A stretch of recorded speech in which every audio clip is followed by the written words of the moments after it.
Mradi wa maji wa Mto Kiwira ni miongoni mwa miradi mikubwa ya kimkakati inayotekelezwa na serikali, ukiwa na lengo la kuboresha upatikanaji wa huduma ya maji safi na salama kwa wakazi wa jiji hilo. Katika ziara maalum ya waandishi wa habari iliyofanyika ikiwa ni sehemu ya maadhimisho ya wiki ya maji duniani, kaimu mkurugenzi wa mamlaka ya maji safi na usafi wa mazingira jiji la Mbeya, MBEAUSA, Mhandisi Barnabas Konga amesema mradi huo unaendelea vizuri na unatarajiwa kuleta suluhisho la kudumu. Na hapa tulipo linajengwa tanki la kuhifadhia maji, itapokea maji ambayo ina ujazo wa lita milioni 5.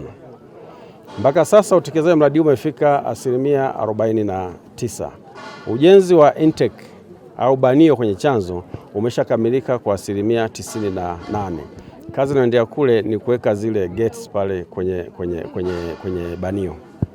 Lakini kazi ya uchimbaji na ulazaji wa bomba kuu kwa urefu wake jumla ya kilomita 37.24 ndio kazi ambayo inaendelea, na mkandarasi ameendelea kuleta material yani ya bomba kutoka Dar es Salaam toka kiwanda cha TSP na kuendelea kuzilaza. Mkandarasi anayejenga mradi huo, kampuni ya Kichina ya CRCG, Mhandisi Joseph Darabi, ametoa uhakika kukamilisha kwa wakati ili kumaliza changamoto ya uhaba wa maji. Tuko ndani ya muda wa utekelezaji wa mradi na tuko 49%.